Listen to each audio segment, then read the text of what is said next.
একদিকে ডলার সংকট, অন্যদিকে কমতির দিকে রিজার্ভ। তাই রপ্তানিতেই ভরসা করতে হচ্ছে আগের যে কোনো সময়ের চেয়ে বেশি। বাজেটেও তাই বাড়তি নজর দিতে হচ্ছে রপ্তানি খাতে। এখন রপ্তানির বিপরীতে ৪৩টি খাতে প্রণোদনা দেয় সরকার। এবারও তা অব্যাহত থাকবে, যদিও তা ধীরে ধীরে কমানোর পথে হাঁটছে সরকার। পাশাপাশি নিরুৎসাহিত করবে আমদানিও। সেজন্য বিলাসবহুল পণ্য আমদানিতে আরোপ করবে বাড়তি শুল্ক। আর প্রায় অর্ধশত পণ্যে বসবে ১% আমদানি শুল্ক, যেগুলোতে শুল্ক ছিল না আগে। তথ্য প্রযুক্তি সহ বেশ কয়েকটি খাত পাবে ৩ বছর কর অব্যাহতির সুবিধাও। তবে উদ্যোক্তারা বলছেন, এখন দরকার কম খরচ, সহজ আর হয়রানিমুক্ত ব্যবসা বান্ধব বাজেট। সরকারের পলিসি করা উচিত রপ্তানি শিল্পের জন্য বিদ্যুৎ, গ্যাস এবং রেট অফ ইন্টারেস্টের মধ্যে রিবেট থাকবে। হ্যাঁ, ব্যাংক রেট ইন্টারেস্ট 12 ফ্রি আছে। তুমি যদি রপ্তানি করো, তোমার টোটাল উৎপাদিত পণ্যের 80%, যেটা আমাদের পলিসিতে আছে, you will get this benefit. তাহলে দেশের রপ্তানি আয়টা আরও বাড়বে। আমাদের পার্শ্ববর্তী দেশ ভারত যে জিনিসটা তারা করছে বিনিয়োগের জন্য, যারা রপ্তানি শিল্পের বিনিয়োগের উৎসাহ করার জন্য তাহলে বিভিন্নভাবে তাদেরকে সুযোগ সুবিধা দেওয়া।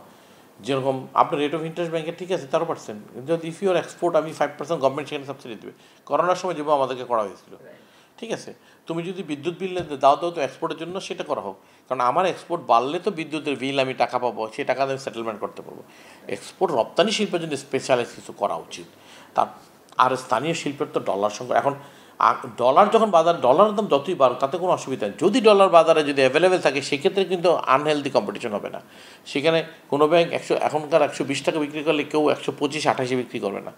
ডলার অ্যাভেলে বরং 58 আরও কমে আসবে, হেলদি কম্পিটিশন হবে। সেখানে 50 পয়সা এক ব্যাংকের সাথে পার্থক্য থাকতে পারে, এর বেশি হবে না। যদি আপনার এখন যদি আমাদের কাছে ডলার আছে, আমার বাংলাদেশ ব্যাংকে যদি আজকে যদি মনে করেন 44 বিলিয়ন ডলার থাকতো, ব্যাংকগুলি যদি অ্যাভেলেবেল ডলার থাকতো, তাহলে ইট ইস নট এ প্যানিক। তখনই আপনি যতই টাকা করেন না কেন, যদি আপনার ডলার আর্নাররা যদি তাদের সোর্স বন্ধ হয়ে যায়, এটা আমাদের জন্য বড় পেনিক। রপ্তানিকারকরা বলছেন, বাংলাদেশ এখন উন্নয়নশীল দেশ। 2029 সালের পর আর আগের মতো পাবে না শুল্কমুক্ত সুবিধাও। পাশাপাশি মানতে হবে কর্মপরিবেশ সহ নানা শর্ত। তাই বাজেটে দরকার এ বিষয়ে নীতি সহায়তা আর উদ্যোগও। বাজারে চাহিদা বাড়ছে এবং সেই জায়গাতে কাস্টমাররা নতুন নতুন দেশ খোঁজার চেষ্টা করছে। চায়নার বাইরে কোন দেশ থেকে তাদের পণ্যের যে চাহিদাটা আছে সেটা নেওয়ার সোর্সটা তারা বাড়াতে যাচ্ছে। এই জায়গাতে বাংলাদেশের একটা বিশাল সম্ভাবনা এসেছে, বিশেষ করে ইউক্রেন রাশিয়া যুদ্ধের পরে বিশ্ব রাজনীতি এবং বিশ্ব বাণিজ্যের মধ্যে কিন্তু একটা পরিবর্তন এসেছে। সেই জায়গাতে কিন্তু একটা শর্ত আবার তারা দিয়ে দিচ্ছে। প্রথমে তারা জানতে যাচ্ছে যেই ফ্যাক্টরি থেকে তারা মাল কিনবে সেই ফ্যাক্টরি কমপ্লায়েন্স সার্টিফিকেশন আছে কিনা। আমরা দেখেছি যে রানা প্লাজার পরে এন্টায়ার গার্মেন্টস সেক্টর কিন্তু এখন 99.99% হচ্ছে কমপ্লায়েন্স সার্টিফাইড ফ্যাক্টরি হিসেবে নিজেদেরকে প্রতিষ্ঠিত করেছে। নন গার্মেন্টস সেক্টর কিন্তু আবার সেই জায়গা থেকে অনেক পিছিয়ে আছে। সুতরাং আমরা এই বাজেটে থোক বরাদ্দ রাখার কথা দাবি জানাচ্ছি, যে এই ফ্যাক্টরিগুলো নন গার্মেন্টস সেক্টরে যে ফ্যাক্টরিগুলো আছে, jute sector, leather sector, light engineering থেকে শুরু করে যে সমস্ত পটেনশিয়াল সেক্টরগুলো আগামী দিনগুলোতে বাংলাদেশের অর্থনীতিতে একটা বড় ভূমিকা পালন করার সুযোগ আছে, এই ফ্যাক্টরিগুলি কীভাবে কমপ্লায়েন্স সার্টিফিকেশনের আন্ডারে আনা যায় এবং সেক্ষেত্রে সরকার কীভাবে বিশেষ প্রকল্প হাতে নেয়।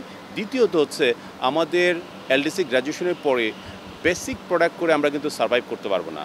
আমাদের এখানে research, product development, skill development, এই জায়গাতে যারা বিনিয়োগ করবে সেই সমস্ত প্রতিষ্ঠানগুলোতে গভর্নমেন্ট কীভাবে ট্যাক্স বেনিফিটটা দিতে পারে। তবে বাজেটে কর্পোরেট কর হার বাড়তে পারে আগের চেয়ে 2.5%।